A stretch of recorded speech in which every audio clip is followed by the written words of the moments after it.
30 minutes pour faire le tour de l'actualité nationale et internationale. Bonjour à tous, voici les titres. En Côte d'Ivoire, l'ouverture aujourd'hui des épreuves écrites des examens à grand tirage, session 2021.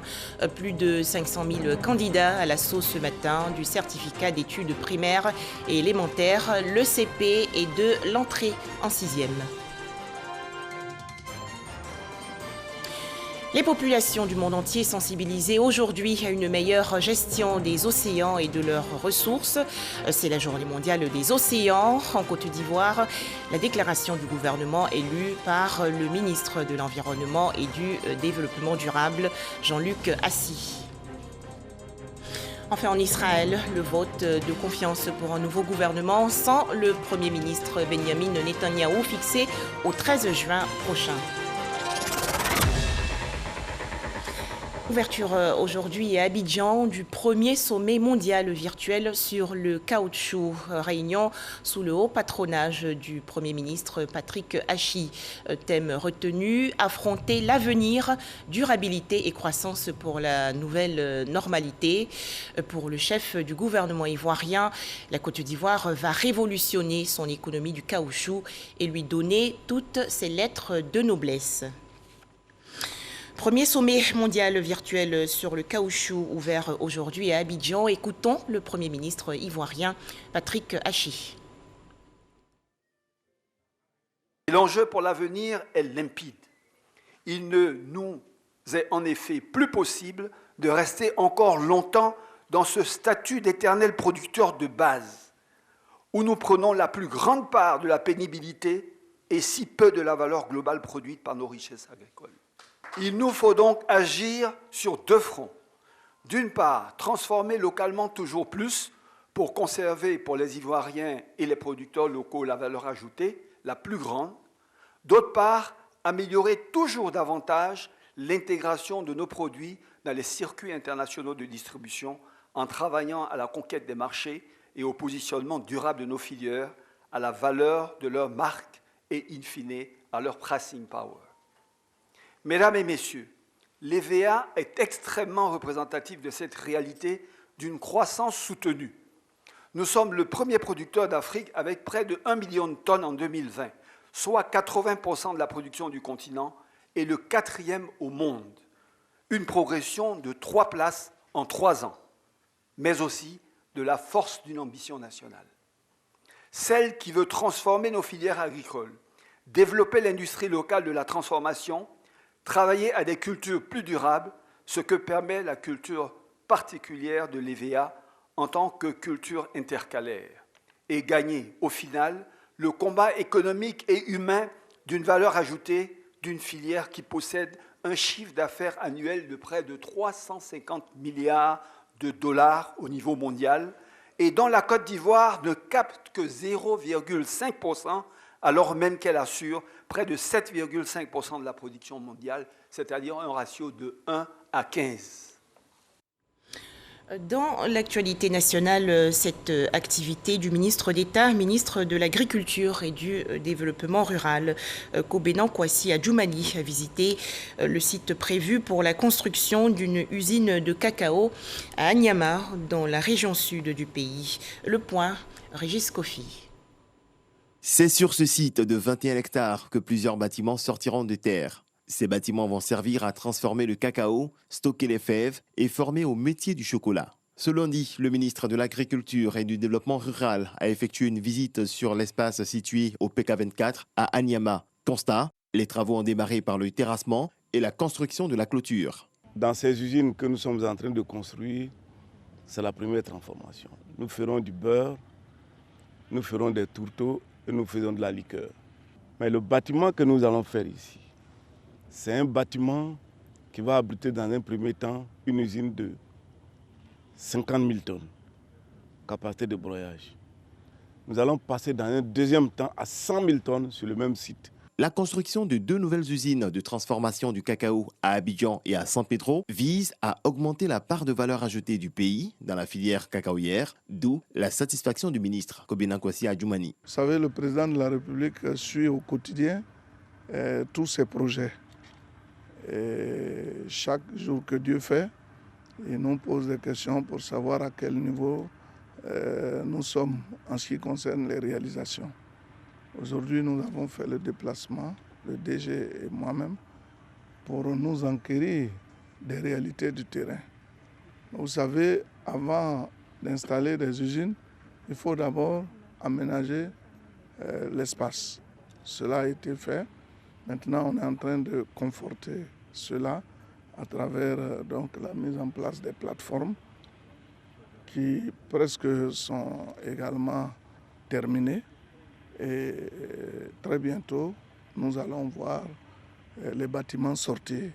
C'est le 22 septembre dernier que le président de la République, Alassane Ouattara, a posé la première pierre de l'usine d'Abidjan qui, comme celle de San Pedro, aura une capacité de transformation de 50 000 tonnes. Avec ces usines, la Côte d'Ivoire, qui produit plus de 2 millions de tonnes chaque année, va booster la production et conforter sa place de premier producteur mondial de cacao. Investissement total, 216 milliards de francs CFA, financé par un prêt de la Chine.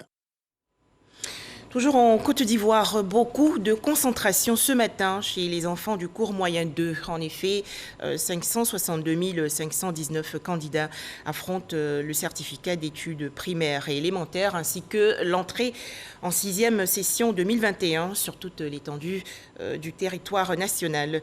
La ministre de l'Éducation nationale et de l'alphabétisation, Mariatou Koné, a donc visité quelques centres d'examen dans le district d'Abidjan. Les détails, Grace Kando.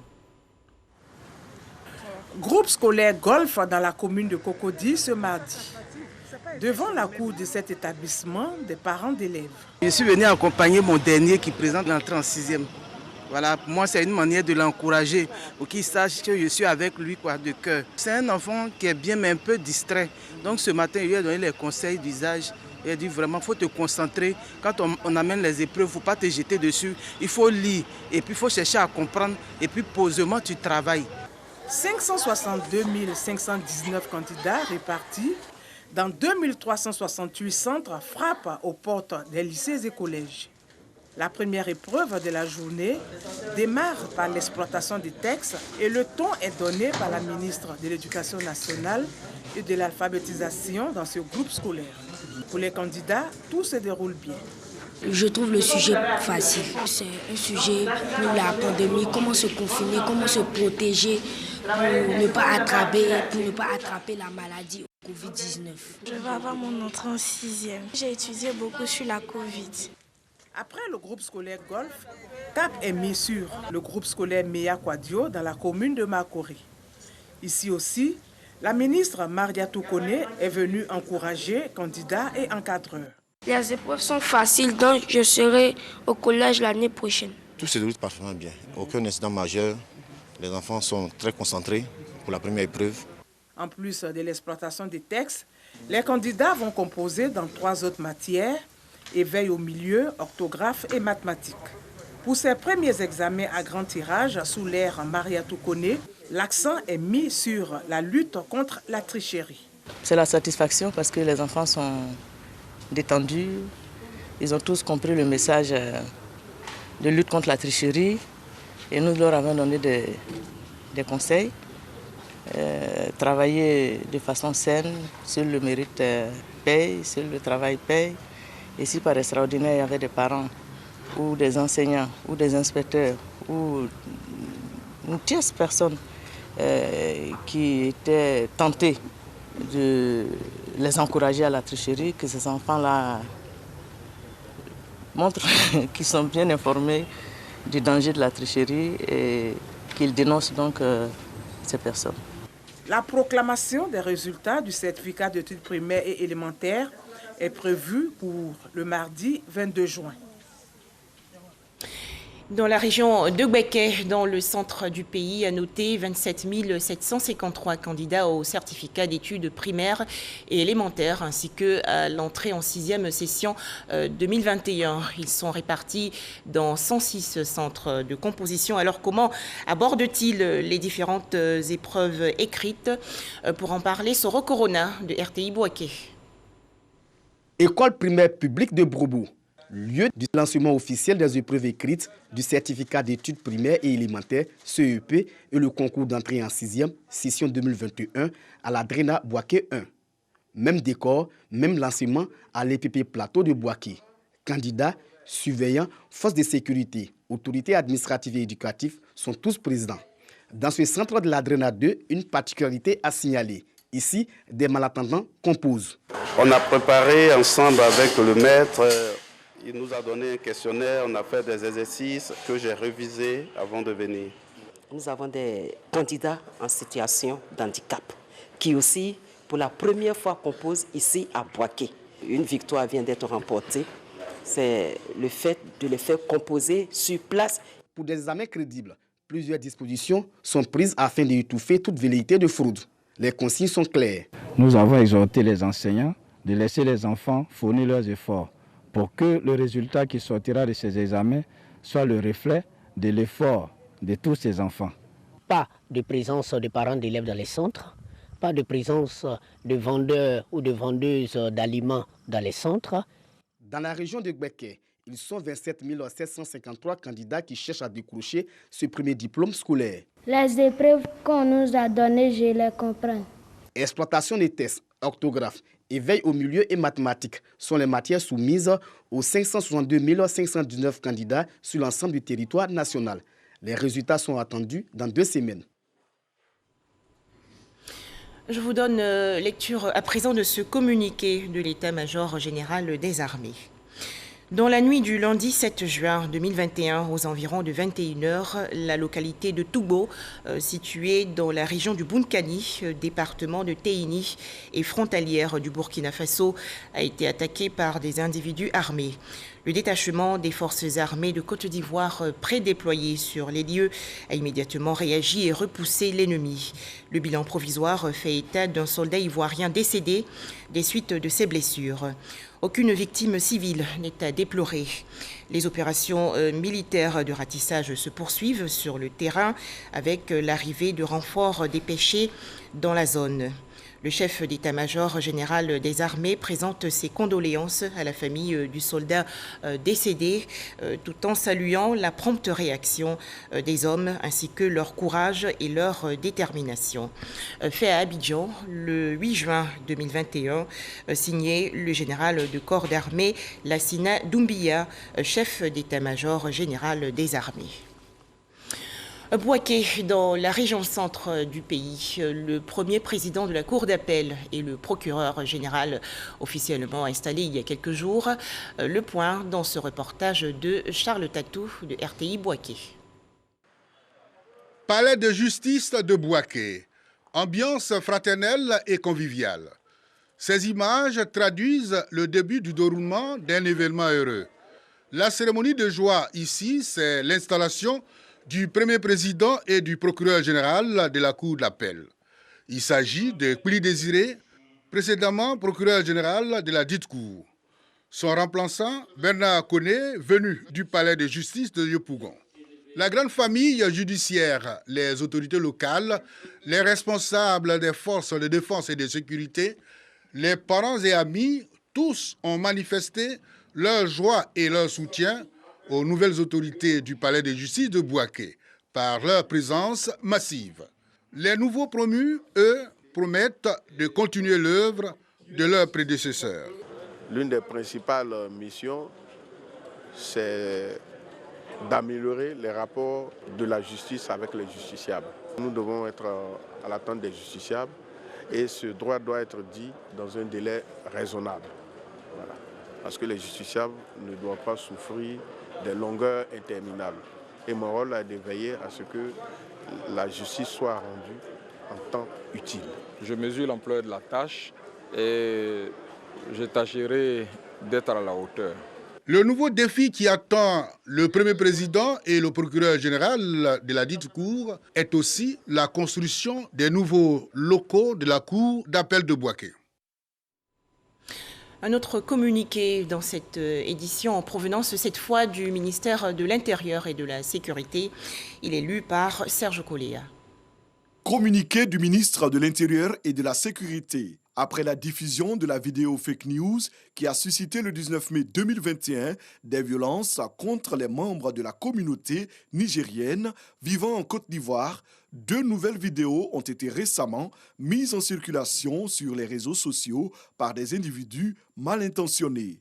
La première vidéo présente des exécutions de personnes commises par des individus qui seraient de nationalité nigérienne sur des présumés migrants maliens, guinéens et ivoiriens. La seconde est une incitation à s'attaquer aux ressortissants burkinabés vivant sur le territoire ivoirien.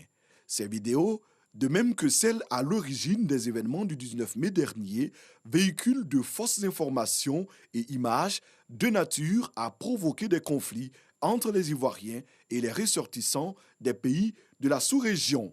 Face à ces actes récurrents d'incitation à la violence et aux conflits intercommunautaires qui perturbent et fragilisent la cohésion sociale et la paix, le gouvernement ivoirien a pris toutes les dispositions pour identifier, rechercher et interpeller les auteurs de ces fausses informations et ceux qui les relaient afin qu'ils répondent de leurs actes devant les tribunaux. Le gouvernement tient à rassurer l'opinion nationale et internationale de sa ferme volonté de garantir la sécurité des personnes et de leurs biens sur toute l'étendue du territoire national. Le gouvernement invite par conséquent les populations à ne pas céder à de telles manipulations, à demeurer calmes et à continuer de vaquer librement à leurs occupations habituelles. Toujours en Côte d'Ivoire, la reprise des élections législatives dans les 6 circonscriptions où il y a eu invalidation du scrutin ou décès de candidats. C'est aujourd'hui le 4e jour de la campagne électorale. Un tout autre sujet à présent, c'est aujourd'hui la Journée mondiale des océans, événement pour sensibiliser les populations à une meilleure gestion des océans et de leurs ressources. Thème retenu cette année 2021, océans, vie et moyens de subsistance. Pour en parler, Grace Kando. La Journée mondiale des océans est l'occasion de sensibiliser les populations sur les voies et moyens à explorer pour la conservation efficace et l'utilisation durable des océans, des mers, des ressources marines et côtières. Les océans, c'est 90% de l'eau sur la planète. Elles sont la source principale des pluies. Ils sont une composante essentielle de l'écosystème terrestre. En effet, les océans sont une source de biodiversité, de nourriture et de vie. Selon l'Organisation des Nations Unies pour l'alimentation et l'agriculture, plus de 40% de la population mondiale vit à moins de 100 km des côtes. Une meilleure gestion des ressources marines et côtières s'avère par conséquent essentielle pour assurer la sécurité alimentaire à l'échelle de la planète. Des océans propres et des zones côtières bien aménagées permettent d'assurer la santé et la survie.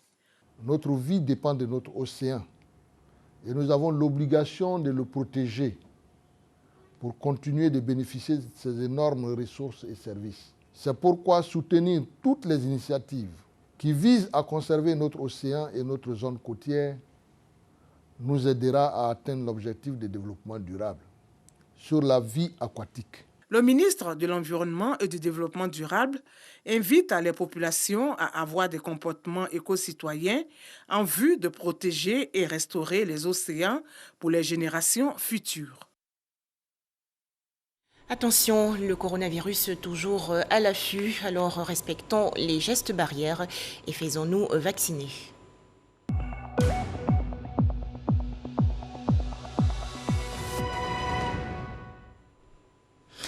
En Côte d'Ivoire, 3 nouveaux cas de coronavirus malheureusement enregistrés hier par le ministère de la Santé, de l'Hygiène publique et de la couverture maladie universelle.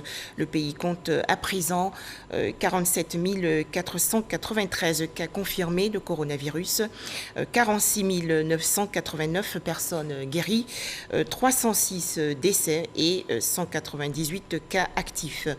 Faisons-nous vacciner et respectons davantage les gestes barrières. Également au chapitre santé, la lutte contre le paludisme. La commune de Trècheville, dans le district d'Abidjan, mène actuellement une campagne de démoustication. Objectif, tuer les larves des moustiques en cette période pluvieuse. Les explications de Franck Quadio.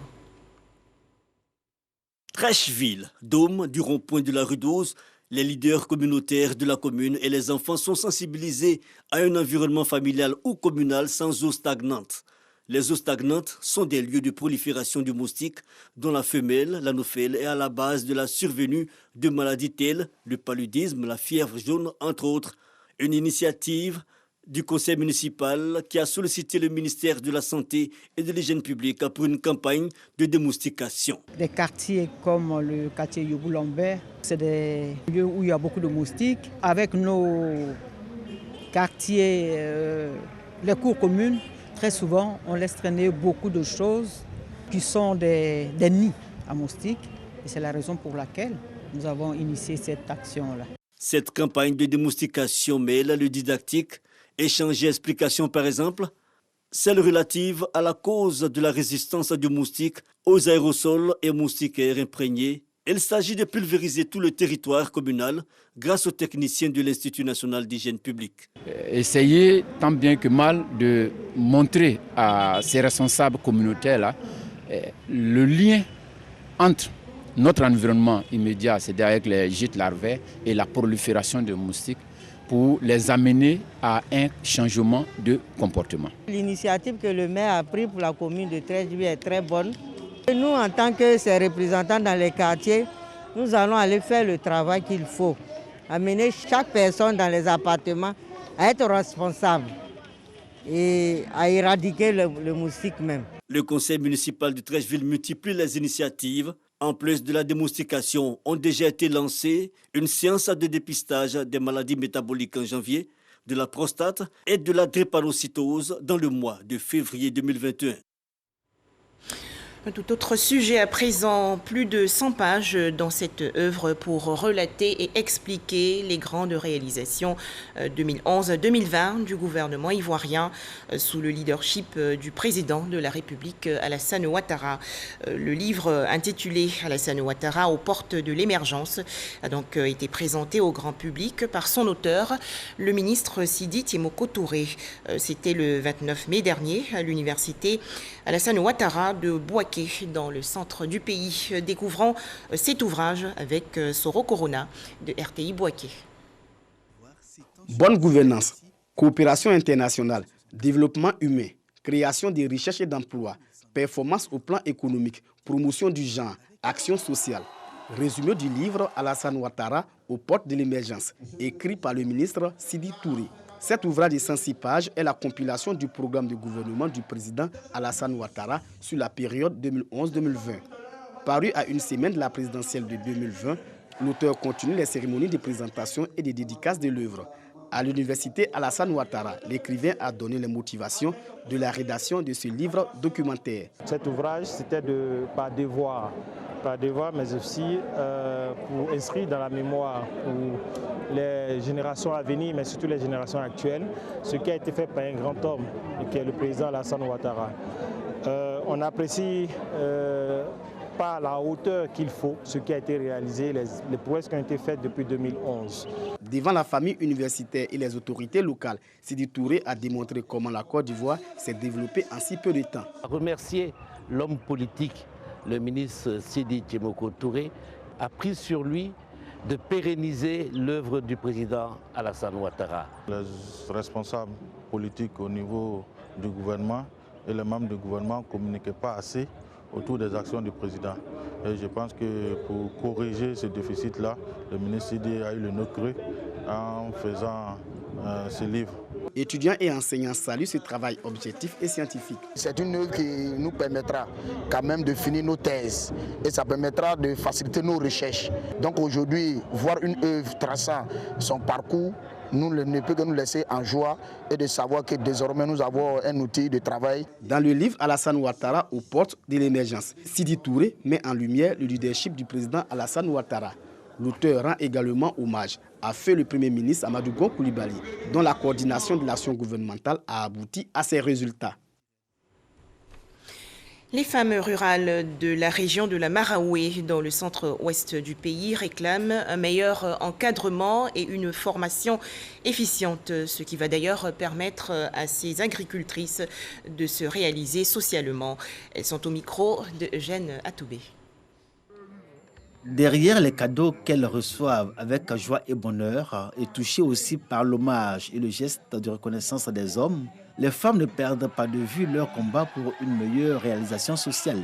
L'autonomisation existe dans la Maraoué. En Côte d'Ivoire, tout le monde connaît le dynamisme de la femme et son implication dans l'économie, surtout dans la distribution du vivrier. Ce qu'elle demande, c'est un appui.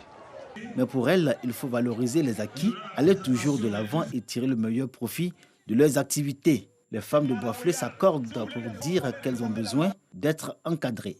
On a invité les ONG pour venir ici à Boisflé pour encadrer nos femmes. C'est une doléance aux autorités de Boisflé. Aider les femmes qui ne sont pas allées à l'école à bien faire leur travail par la formation. C'est mon combat actuellement. Si les gens peuvent nous aider à former ces gens, ça serait les bienvenus. Ce sont environ 400 femmes actives et de diverses catégories socio-professionnelles qui se sont mobilisées place Quinquin. Une bonne frange représentative exprimant ses attentes et entretenue par le sénateur de la région de la Maraoué, Paulin Adlomo, et le préfet de région sur les places et rôles de la femme dans la société. Le sénateur parrain de la rencontre des femmes a rappelé la politique du président de la République Alassane Ouattara en faveur des femmes, notamment les différents fonds mis à leur disposition comme le FAFSI de la première dame Dominique Ouattara. Le fait que ces fonds existent, c'est notre devoir, nous les élus, c'est notre devoir, nous les cadres, pour dire bon, voilà, ces fonds sont là. Et ça, il faut remercier Madame la Présidente pour ce qu'elle a fait. Il faut remercier le président de la République qui a dégagé ce fonds-là. Il faut qu'on encadre nos parents. Si déjà sur 300 demandes, si on a au moins les 30-40%, c'est déjà une bonne chose. L'État fait ce qu'il peut. Quels que soient les fonds qu'on va mettre à la disposition des femmes, on ne pourra pas satisfaire toutes les femmes. Mais il y a une technique que le ministère de la Famille a utilisée aujourd'hui pour rendre les femmes autonomes véritablement, c'est les AVEC, Associations villageoises d'épargne et de crédit. À côté des AVEC qui donnent les moyens financiers à ces femmes-là, j'ai demandé que les enseignants des IFEF partent aussi avec les femmes qui vont encadrer les femmes avec les AVEC. Donc on fait l'alphabétisation en même temps. Vous voyez que la femme qui n'avait pas les moyens, par l'AVEC, elle devient autonome financièrement, mais elle devient maintenant alphabétisée à travers ce processus que nous mettons en place. Il suffit de les accompagner en trouvant des petites techniques pour que véritablement elles soient autonomes. La direction régionale de la femme, de la famille et de l'enfant de la Maraoué sensibilise les femmes à travers leurs associations à un changement de comportement. Faire des femmes de Boisflé déjà battantes et dynamiques, des femmes entreprenantes. Des nouvelles sportives à présent avec cette bonne moisson de médailles pour la Côte d'Ivoire au championnat d'Afrique de taekwondo les 5 et 6 juin dernier à Dakar au Sénégal. La Côte d'Ivoire a remporté 11 médailles, dont 3 en or attribuées à Ruth Gbagbi chez les moins de 67 kg, à Aminata Charlène Traoré chez les plus de 73 kg et à Cissé Cheikh Salah Junior chez les moins de 80 kg. Bravo aux athlètes ivoiriens. Direction la Cour pénale internationale de La Haye, aux Pays-Bas, où Ratko Mladic attend aujourd'hui le verdict des juges de la CPI sur son appel. Arrêté en 2011, après 16 ans de cavale, l'ancien chef militaire serbe de Bosnie a été reconnu coupable en 2017 par le tribunal pénal international pour l'ex-Yougoslavie de 10 chefs d'accusation sur 11, dont génocide, crime de guerre et crime contre l'humanité commis pendant la guerre de Bosnie de 1992 à 1995. À noter plus de 100 000 morts et environ 3 millions de déplacés. Enfin, en Israël, dernière étape avant l'installation au pouvoir de la coalition, le vote de confiance du Parlement aura lieu le 13 juin prochain. Le nouveau gouvernement israélien va mettre ainsi un terme aux 12 ans de mandat de Benyamin Netanyahou, Premier ministre le plus pérenne de l'histoire du pays. Et c'est la fin de ce journal. Merci de nous avoir suivis.